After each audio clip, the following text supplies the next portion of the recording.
Olá, hoje é sexta-feira, dia de resenha do mundo político. Então vamos aos destaques da semana. Reta final do segundo turno em BH e Uberaba. As pesquisas, o tom agressivo e a punição da Justiça Eleitoral. Direita Mineira discute candidaturas para 2026. Em Brasília, os poderes acertam regras e anunciam um projeto para regular emendas. Assinado o acordo de repactuação de Mariana, 9 anos após o desastre da Samarco. Estão comigo Marco Antônio Soalheiro e Heitor Peixoto. Olá, Marco. Olá, Vivian. Olá a todos. Olá a todos, um prazer estarmos juntos. Então, vamos lá. Essa semana, a última, antes da eleição de domingo, foi marcada por um tom bem mais agressivo do candidato que aparece em segundo lugar nas pesquisas. A campanha de Bruno Engler fez acusações de cunho moral ao candidato Fouad Noman. Engler explorou uma obra de ficção publicada por Fouad em 2020 e destacou uma passagem erótica. Vídeos descrevendo em detalhes o texto foram republicados nas redes, não é, Heitor? Pois é, o livro já tinha sido destacado semanas atrás pela imprensa. Ainda no primeiro turno a gente viu esse assunto aparecer, mas ao longo desta semana final de campanha, a direita, a campanha do Bruno Engler, investiu aí todas as fichas nessa história para tentar desgastar o prefeito Fouad Noman pela pauta de costumes que é bastante cara ao campo da direita. Isso porque dentro dessa obra de ficção lançada lá em 2020, um dos capítulos descreve violências sexuais sofridas aí por uma personagem que é uma menina de 12 anos. O Bruno Engler usou esse conteúdo em uma das propagandas dele. O prefeito Fouad se defendeu, dizendo que o adversário não entendeu que a descrição da violência sofrida por uma personagem feminina, infantil também, além de ser uma ficção, era um tom ali de alerta dentro da obra. Foi trabalhado isso num caráter de alerta sobre esse fenômeno da violência sexual no Brasil. Essa propaganda do Bruno Engler acabou sendo derrubada pela justiça e o juiz eleitoral ele acatou a argumentação do Fouad, escreveu lá na decisão dele que a obra, entre aspas, evidencia tragédias e abusos sem endosso a esse tipo de violência. E não por acaso, pessoal, no debate da Itatiaia, quinta-feira, essa questão do livro foi citada assim uma vez, muito rapidamente, passou quase despercebido no debate. Quem piscou ali não viu referência ao livro durante o debate por parte do Bruno Engler. E a reta final da propaganda eleitoral reservaria ainda mais problemas para Bruno Engler. Ele perdeu o tempo de TV que tinha nesse último dia por 2 decisões judiciais contra um mesmo vídeo de Bruno Engler, que não tem a ver com essa questão do livro. Esse vídeo atrela Fouad à corrupção sem apresentar provas e insinuou a relação do prefeito com empresas de ônibus. Esse ponto dos ônibus, Bruno Engler usou bastante no debate da Itatiaia. E ao perder esse último dia de TV, Bruno Engler não pôde mostrar o vídeo na TV, né? No vídeo que ele gravou ao lado de Romeu Zema, governador, hipotecando o apoio à candidatura de Bruno Engler. Esse conteúdo ficou restrito aí para as redes sociais. Um apoio que era inédito, na verdade, né? Uma imagem inédita, porque até então o governador não tinha feito isso. Exatamente. Falando em redes sociais, chamou atenção também a candidata a prefeita pelo PDT, Duda Salabert, né, deputada federal, que é professora de literatura, também fez um vídeo para as redes essa semana em defesa de Fouad Noman e criticando Bruno Engler por tentar explorar, né, uma mera obra de ficção de forma fundamentalista.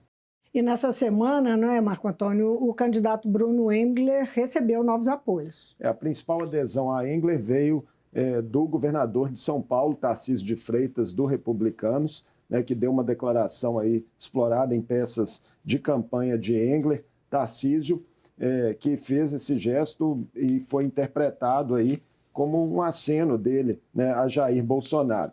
Tarcísio é um dos nomes principais da direita, né, para a disputa presidencial de 2026, e o senador Cleitinho Azevedo, que também é do Republicanos, já estava com Bruno Engler, né, desde o primeiro turno e é um dos nomes também cotados aí para o governo de Minas em 2026. Foi fiel desde o início, não é? Porque o candidato do partido dele era Mauro Tramonte.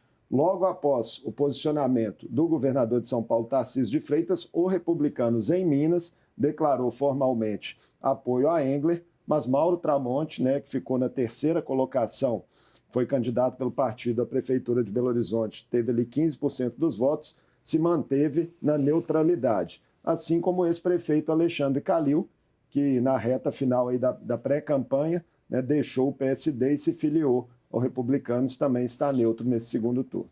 Bom, então agora os números mais recentes da disputa pela Prefeitura de BH. Na quarta-feira, a Quest trouxe um cenário de empate técnico. Fuad tem 46% das preferências e Bruno Engler 40%. Por esse levantamento, Engler cresceu 3 pontos em uma semana. No Datafolha de ontem, quinta-feira, Fuad Noman lidera a disputa com 46% das intenções de voto. Bruno Engler tem 39%. Branco e nulo são 10%. Indecisos, 5%. Pois é, nas duas pesquisas, nos cenários estimulados, ou seja, quando os candidatos são apresentados previamente à pessoa que está respondendo à pesquisa, temos oscilações apenas dentro ali da margem de erro. Na Quest, Fuad e Engler estão em empate técnico no limite da margem de erro, porque são 6 pontos de diferença e a margem 3 pontos percentuais. Já no Datafolha, a diferença já é de 7 pontos entre Fuad e Bruno Engler. Então, é uma situação de equilíbrio, mas já não é uma situação de empate técnico aqui, porque está além da margem essa diferença entre os dois. Outra distinção entre os dois institutos é o cenário de indecisos na pesquisa espontânea, que é aquela em que os nomes não são apresentados para quem está respondendo a pesquisa. Na Quest, 32% de indecisos nesse cenário, quase um terço, portanto, da amostra, e no Datafolha, bem menos, 16% de indecisos também nessa espontânea. O CEO da Quest, Felipe Nunes, também alertou para volatilidade eleitoral em BH. Fuad cresceu entre os jovens, mas perdeu pontos entre adultos nesse último levantamento.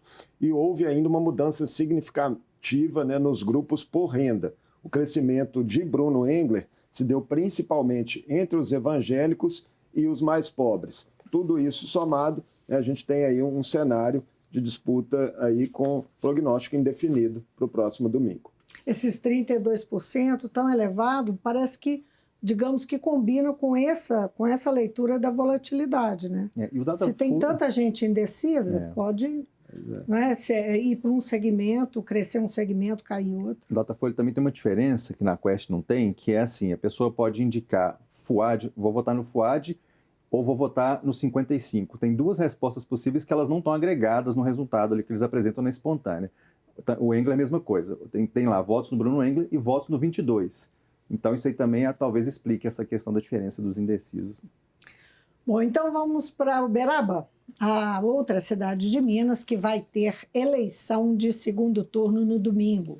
Vamos ver a primeira pesquisa da disputa publicada pela MDA na terça-feira, dia 22. Então, Elisa Araújo tem 45,8%, Elisa Araújo, que é prefeita e busca a reeleição. Tony Carlos, que disputa pela terceira vez a prefeitura, 32,6%. Branco e nulo, 10,1%. E não sabe, 11,5%. Essa pesquisa ela tem coleta de dados presencial, 601 entrevistados entre 18 e 20 de outubro. O que mais a gente tem de destaque nessa pesquisa? Que na espontânea, a Elisa também tem vantagem, no caso 13 pontos, na estimulada são 12, sendo que os indecisos da espontânea são apenas 11,5%. Elisa, portanto, tem uma vantagem significativa nessa disputa e vantagem também na rejeição. Olha só, a de Tony Carlos é maior, 34,1% de eleitores não votariam em Tony Carlos de forma alguma, sendo que a rejeição da Elisa está em 26,6%. E fechando aí essa árdua missão do Tony Carlos, em Uberaba, segundo o MDA, 86,3% dos eleitores não pretendem mudar de voto. Reta final lá em Uberaba, a gente teve aí mais uma visita do governador Romeu Zema, lá a cidade em apoio a Elisa Araújo. O governador chancelou a Elisa lá em 2020, quando ela ainda era uma novidade na política. Nesse ano, a primeira agenda de campanha de Zema foi no final de agosto em Uberaba e depois Uberlândia, também gravando vídeos ali com a candidata. E nessa quinta ele voltou a Uberaba para dar aquele apoio final ali para Elisa. Uma afiliada política mesmo de Zema. Exatamente. Né? Marco Antônio, o professor Cleiton Romano, da Universidade Federal do Triângulo, comentou no Mundo Político a disputa lá de Uberaba, não é? Isso, o professor Cleiton avaliou a trajetória, né, dos candidatos nos últimos anos, destacou que Elisa Araújo, que é a primeira mulher a ocupar na história a prefeitura de Uberaba, enfrentou desgastes, sobretudo em função da crise hídrica ao longo do seu mandato, mas conseguiu superar isso durante a campanha, mostrando feitos em outras áreas. Sobre Tony Carlos, o professor Cleiton ressaltou que ele tem um espaço consolidado na cidade pelo recall de disputas anteriores e também por ser um comunicador muito popular, né, no rádio local, e isso tudo foi suficiente para lhe garantir, né, uma presença no segundo turno. Mas ele também tem dificuldade de ampliar adesões, preso aí a um certo teto. Quem vencer no domingo terá como um dos principais desafios formar maioria na Câmara Municipal, onde as 21 cadeiras estarão preenchidas por 12 legendas. Vamos ver. Essa fragmentação, essa múltipla representação partidária no Legislativo aqui de Uberaba é um bom retrato de como se dá também essa proliferação no Brasil de norte a sul, né? Nós temos um sistema partidário amplo, programaticamente bastante flácido, não é? E que permite isso. Você ter num parlamento com 21 cadeiras, você ter 12 partidos. Isso cria um embaraço para quem está à frente do executivo. Bom, e essa semana, em meio ao segundo turno, possíveis candidatos do campo da direita ao governo de Minas resolveram se manifestar sobre seus interesses e possibilidades na disputa de 2026. O senador Cleitinho, o vice-governador Matheus Simões e o deputado Nicolas Ferreira, né, Heitor? Pois é, as urnas de 2024 nem foram fechadas ainda e as de 2026 já estão com nomes aí querendo entrar na urna, né? Reportagem do Globo tratou disso, pontuando várias figuras da direita que estão aparecendo já para jogo e aí fazendo referência principalmente à corrida ao governo de Minas em 2026. O primeiro citado nessa matéria já está se movimentando, não é de hoje, é o vice-governador Matheus Simões, candidato natural de Romeu Zema. O Matheus já substituiu o Zema em diversas agendas centrais do governo do estado, tanto aqui na capital quanto pelo interior e até mesmo em Brasília. A gente lembra aqui negociações recentes envolvendo a questão da dívida de Minas com a União. Matheus Simões teve protagonismo em várias delas. E a ponto de, nessa semana, olha só, ter sido noticiado que Matheus Simões chegou a anunciar em um evento com a presença ali de empresários da construção pesada que ele, Matheus, vai assumir o governo de Minas a partir de março de 2026, com Zema renunciando ao cargo. Anúncio feito pelo Matheus Simões. Quem contou isso foi o site O Fator, dizendo ainda que Zema renunciaria ao cargo para a disputa à presidência da República. Chama atenção aqui, que é um vice-governador fazendo um anúncio desse porte, claro. Agora, a faixa da direita... Nunca vi, inclusive. Pois é, isso para mim é inédito, né? que nós já vimos muito vice, né?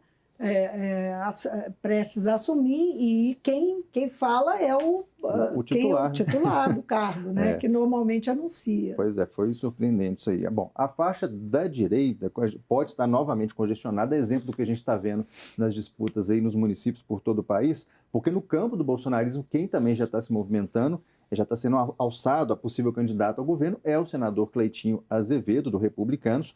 Bolsonaro esteve em Belo Horizonte 2 vezes nessa campanha, nos 2 turnos, né, uma em cada turno. Em ambas as visitas ele mostrou entusiasmo com o nome de Cleitinho para a corrida ao governo.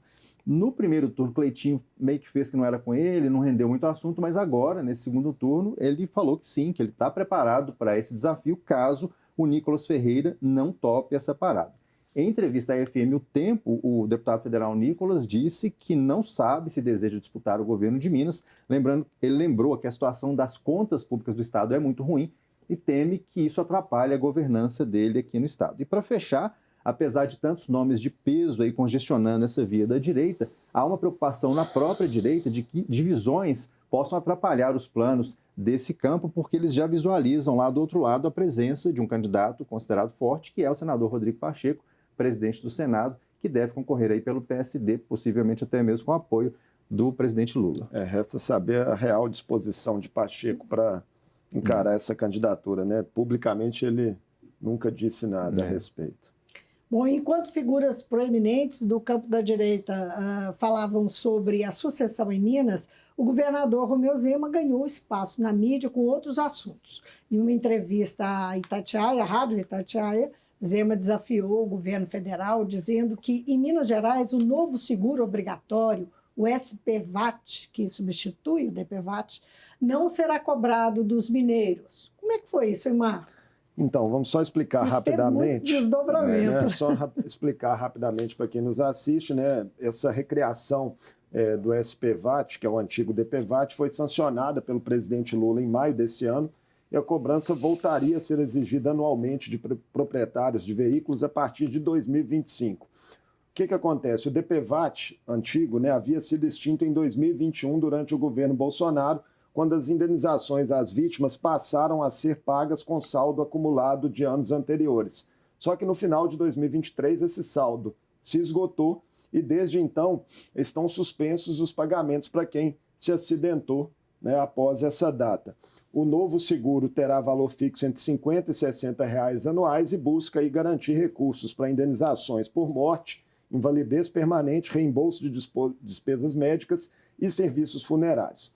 Ao prometer que não faria essa cobrança em Minas Gerais, o governador Romeu Zema disse entender que se trata de um imposto disfarçado de seguro, na visão dele, beneficiando apenas poderosos e gestões que não praticam a austeridade. Mas especialistas apontam que isso é uma questão meramente retórica do governador, que pelo fato da competência para legislar sobre seguros ser exclusiva da União, ele não tem na prática poder de impedir essa cobrança, no máximo de evitar que ela seja feita em uma guia conjunta com o IPVA, que é um imposto estadual. Mas a União poderia emitir uma guia separada, né, para o SPVAT e assim fazer a cobrança da mesma forma. Pode ser feito, inclusive, pela Caixa Econômica Federal, né, que assumiria esse papel. Aí, só para a gente arrematar, a postura do governador, nesse caso, foi muito criticada pela oposição aqui na Assembleia, que lembrou que, ao mesmo tempo em que Zema critica medidas de arrecadação federais, ele sancionou no ano passado um projeto que aumenta em 2% o ICMS de produtos supérfluos, justamente para aumentar a arrecadação em Minas. E o outro assunto, na quarta-feira, Zema anunciou que vai demandar uma autorização da Assembleia para contrair empréstimo de 500 milhões de reais. E também na quarta, deputados da base e da oposição deixaram o plenário para não votar um veto que o governador tem interesse em manter, hein, Heitor? Esse veto é delicado por natureza, porque ele toca diretamente na educação, que é a maior força de trabalho do Estado, é a categoria mais numerosa aí, pelo menos. Vamos contar essa história rapidinho aqui. Em junho, quando a Assembleia votou a revisão salarial dos servidores do Executivo, a Assembleia incluiu no texto uma previsão lá, que foi uma demanda da oposição, de que o seguinte: quando o Piso Nacional da Educação for revisado lá em Brasília, o governo do Estado tem que mandar um projeto de lei para a Assembleia garantindo a mesma revisão, no mesmo índice, na mesma periodicidade para os trabalhadores da educação aqui de Minas, das 8 carreiras da educação básica. O importante, quando isso foi votado na Assembleia, isso foi lá em junho, isso foi feito com o aval do governo, foi negociado com o próprio governo, com a base do governo aqui na casa, e foi chancelado pelo Palácio Tiradentes. Mas apenas 3 semanas depois dessa lei, né, ser sancionada, na verdade, depois dela ser votada, o governador vetou esse ponto, sancionou o resto da lei, mas vetou especificamente esse ponto da revisão do piso. Na reunião de plenário dessa semana, Vivian, que você fez referência, o que aconteceu? A oposição, no início da reunião, tentou a todo custo um acordo com a base de governo para conseguir os 39 votos que são necessários para derrubar o veto do governador. Os outros tempos de fala, enfim, para fazer esse convencimento. Bom, a oposição precisaria dobrar de tamanho, porque ela tem 20 deputados, precisaria chegar a 39, é muito voto para conseguir e, de fato, não conseguiu. O acordo não veio. O que fez, então, a oposição, sabendo que não tinha esses votos que precisava? Ela se retirou do plenário, deixando para a base de governo a responsabilidade de votar sozinha o veto. E por que a oposição fez isso? Para expor Romeu Zema, porque naquele momento a base de governo também não tinha os 39 votos mínimos que são necessários para validar qualquer votação em plenário. Tem que ter 39 votos, independentemente do resultado. E, de fato, quando foi colocado em votação o veto, o que aconteceu? 5 deputados registraram voto apenas. E desses 5, todos eles governistas, e dos 5, 2 ainda votaram contra o governo. Então, quer dizer, ali expôs de fato que a base estava com problemas ali de quórum, né, de reunir maioria. E essa votação, então, foi adiada. Desse ponto específico, está por resolver em reuniões próximas. Especula-se que esses problemas, né, na base, muitos deles decorrentes aí de posturas que o governador assumiu na eleição. Exato. Né? Na mesma reunião, deputados já tinham derrubado por 49-0 outros 2 vetos do governador. Um sobre Minas ter um protocolo de segurança para corridas por aplicativo, aí, uma postura obrigatória para empresas e para os condutores, e um outro sobre licenciamento em aterros sanitários. E na semana passada, a Zema já tinha perdido na votação de outro veto que tratava de emendas impositivas ao orçamento do Estado. O placar lá foi 51-1. Só João Magalhães, líder de governo, votou com o próprio governo nessa votação. Um pouco tenso para quem quer um empréstimo, uma autorização de empréstimo de 500 milhões. Pois é, o Zema tem um conjunto de projetos prioritários nesse curto prazo. Um para ampliar Colégio Tiradentes, outro para permitir a atuação de entes privados na gestão hospitalar, e tem esse do empréstimo. O que pode ajudar a Zema aqui, só para terminar? Que esse dinheiro, 570 milhões de reais, convertendo em o câmbio, todo ele para ser usado em enfrentamento à crise climática, que é uma pauta cara da Assembleia. A Assembleia acabou de fazer um seminário com relação a esse tema. Então, isso aí pode dar alguma margem para a Zema conseguir essa autorização da Assembleia. Bom, também na quarta-feira, o governador Romeu Zema se encontrou em Brasília com o presidente da Câmara, Arthur Lira, também com o presidente do Senado, Rodrigo Pacheco. O assunto lá foi o PROPAG, né, o plano já aprovado no Senado, que substitui o regime de recuperação fiscal. O PROPAG dá novo tratamento às dívidas dos estados com a União e foi idealizado pelo senador Rodrigo Pacheco a partir de um pedido inicial que partiu do presidente da Assembleia, Tadeu Leite. Passou rapidamente pelo Senado essa matéria em agosto e aguarda apreciação na Câmara, onde já teve um regime de urgência aprovado. Zema levou com ele uma comitiva de secretários para encontros, né, tanto com Arthur Lira, presidente da Câmara, quanto com Rodrigo Pacheco. E saiu dessas agendas otimista de que a matéria possa ser aprovada ainda nesse ano de 2024, por contar aí com o apoio das bancadas federais dos maiores estados do país. As dívidas de Minas Gerais, São Paulo, Rio de Janeiro e Rio Grande do Sul totalizam 660 bilhões de reais e representam aí 90% do montante total das dívidas dos estados com a União, que é de 740 bilhões de reais. Zema, que inicialmente, né, se mostrava descrente, né, em relação a essa proposta, lá no nascedouro dela, agora, né, nas últimas semanas, nos últimos meses, Trabalha tem sido por ela, né? um dos principais entusiastas aí da matéria. O PROPAG, que prevê mecanismos de redução de indexadores e possibilidade de federalização de estatais para abatimento da dívida, dando aí uma perspectiva, né, de uma solução mais definitiva, ainda que a médio e longo prazo, para esse problema que aflige Minas Gerais.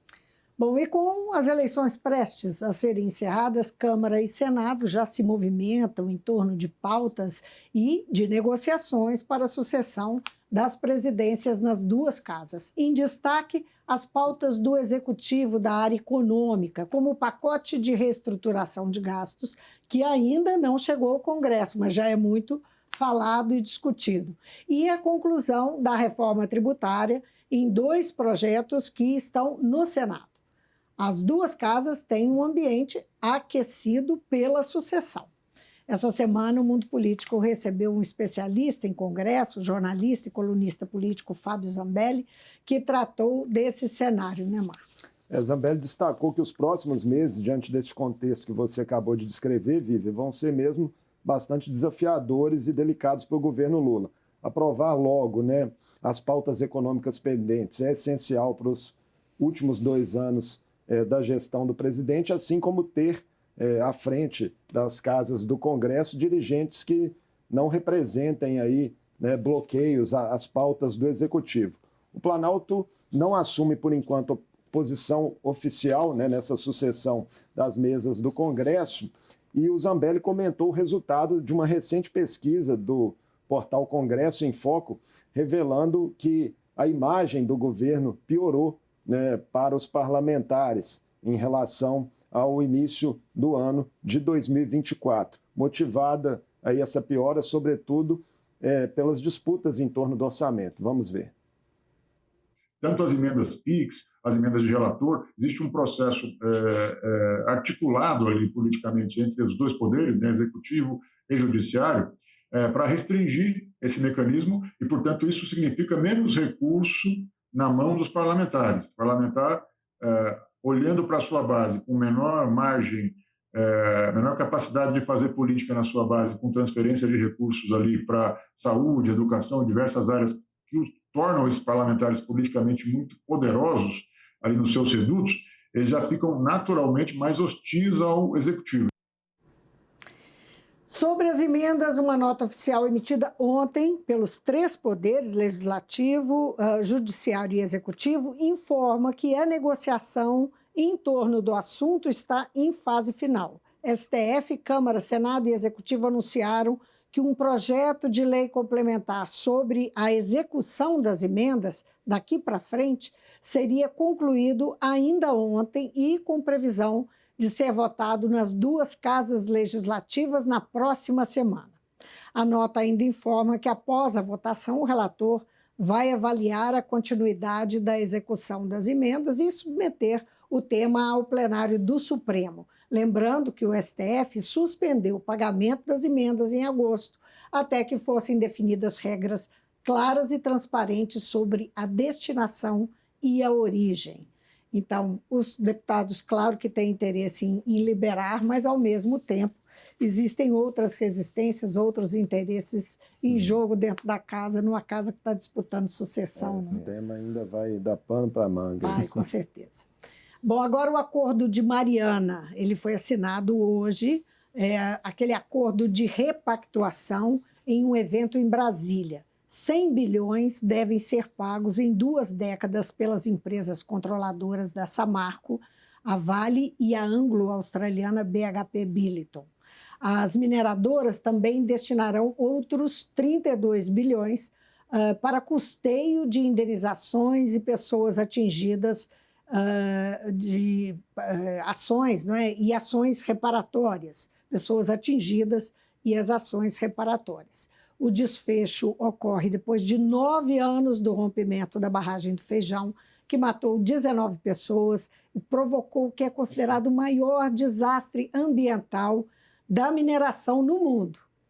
O acordo se dá também em meio a muitas críticas da parte dos atingidos, não é, Heitor? A barragem de Fundão, né, Vivi? A gente lembra do córrego do Feijão, são tantos desastres de barragem aqui, a barragem de Fundão, que é porque que é um foram essas barragens que atingiram, né, o exatamente. estado da forma que atingiram. Pois é, a gente teve muitas críticas aí pela demora, né? Daqui a 11 dias a gente está completando aí os 9 anos de rompimento da barragem de Mariana e de uma reparação. A outra crítica também é de uma reparação feita em negociações de cúpula, né, sem ouvir as pessoas. Um dos que vocalizaram isso de maneira veemente foi o advogado criminalista, o Antônio Carlos de Almeida Castro, o Cacai, já foi entrevistado aqui pelo Mundo Político, que faz a defesa de comunidades quilombolas atingidas pela lama das mineradoras Samarco, Vale e BHP. O Cacai, inclusive, escreveu um artigo mês passado, está na internet. O título é bastante emblemático e forte. Olha só o título: Naquela mesa estão faltando eles. Referência aí ao fato das vítimas não terem sido chamadas a essa mesa de negociação. E nessa linha já tem declarações dos atingidos e representantes dos municípios afetados de que o acordo pode ficar abaixo do valor necessário para a reparação. Os municípios estão alertando que em nenhum momento se procurou saber em cada município, são dezenas de municípios atingidos, qual foi o real impacto que eles tiveram aí com esse rompimento. Esse acordo ele pode ainda, Vivi e Marco, encerrar mais de 150 ações civis públicas de reparação, o que também preocupa as vítimas. Tem uma grande ação também em julgamento em Londres. Exatamente. Né? Uma ação coletiva robusta aí, né, que cobra também uma indenização de centenas de bilhões de reais. É isso. Hoje, enquanto o presidente Lula discursava na assinatura do acordo, ele naturalmente tem ciência dessas críticas, né? E ele fala em acordo possível. Ele fala também que foram 300 reuniões para que se chegasse nesse acordo. Só nesse período de 2022, na época da transição, foi pedido que o acordo não fosse assinado E de lá para cá ocorreram 300 reuniões, que que dá a dimensão do esforço, e ainda assim ficam de fora as vítimas, os principais interessados. Bom, o Marco Antônio já falou aí do início. Acabei passando o carro na frente dos bois. Você passou o carro na frente dos bois, mas não tem problema não. Vamos lembrar que desde o início dessa semana, como disse o Marco Antônio, começou na Inglaterra o julgamento do processo movido por cerca de 620 mil atingidos pelo rompimento da barragem da Samarco contra a BHP Billiton. Por que só a BHP Billiton? Porque lá ela é uma empresa inglesa, né, anglo-australiana, né, então ela responde na justiça. Foi uma forma que os atingidos encontraram de reclamar, já que o acordo aqui estava, como diz um bom mineiro, agarrado. Então, comunidades, municípios, igrejas e empresas reivindicam mais de 260 bilhões em indenizações da mineradora. Valor substancialmente mais alto do que o do acordo, 53% maior. É um processo envolvendo aí cerca de 620 mil atingidos, maior ação da corte inglesa. Essa ação é contra a BHP Billiton, que é uma das controladoras da Samarco, processo movido em 2018, mas só em julho de 2022, depois de muita protelação por parte da mineradora, a justiça inglesa decidiu julgar essa ação. Na primeira audiência, essa semana, denúncias de autores aí, por parte das pessoas que entraram com essa ação, de que a BHP sabia dos riscos de rompimento e, como é acionista da Samarco, deve responder, sim, por todos esses danos provocados. Os advogados da BHP, por sua vez, disseram o seguinte, que a empresa não tinha controle da operação e que a Samarco era apenas um investimento da própria BHP. Essa fala, especificamente, claro, revoltou os atingidos. O julgamento deve durar 12 semanas, cerca de 3 meses, portanto, avançar até 2025. E para fechar aqui, segundo a agência Reuters, com o acordo dessa sexta, as mineradoras esperam desidratar ações do exterior. Tem uma outra ação também na Holanda. Porque o que eles esperam? Que se desmonte o argumento que fez com que a justiça lá de fora aceitasse a ação, de que aqui no Brasil a situação não seria resolvida. Como tem agora um ato com o próprio presidente da República, governadores, chancelando aquele acordo, a agência Reuters pontuou isso, que pode haver um enfraquecimento dessa ação que tramita lá fora. Bom, essa semana o presidente Lula participou por videoconferência da reunião presidencial da cúpula dos BRICS em Kazan, na Rússia. Lula iria presencialmente ao evento, mas teve que cancelar a viagem internacional no sábado passado, após sofrer um acidente doméstico no Palácio da Alvorada, um assunto que durante a semana toda vem sendo acompanhado. Existe uma preocupação de não haver nenhum tipo de risco ou, enfim, alguma sequela ou consequência. Então, ele vai, inclusive, passar por novos exames agora. Lá, então, na videoconferência, no discurso de pouco mais de 7 minutos, Lula fez apelos contra a mudança climática, criticou as guerras, defendeu a taxação dos super ricos no mundo e uma aliança de combate à fome, que são temas que ele vem batendo há algum tempo quando ele participa desses encontros internacionais. A reunião foi coordenada pelo presidente da Rússia, Vladimir Putin, que está no comando rotativo do bloco, e em 2025 o Brasil assume a liderança. Mesmo com o presidente Lula ausente, o Brasil venceu uma queda de braço nesse encontro dos BRICS ao vetar a inclusão da Venezuela na lista de 13 países que serão convidados a integrar o bloco como parceiros.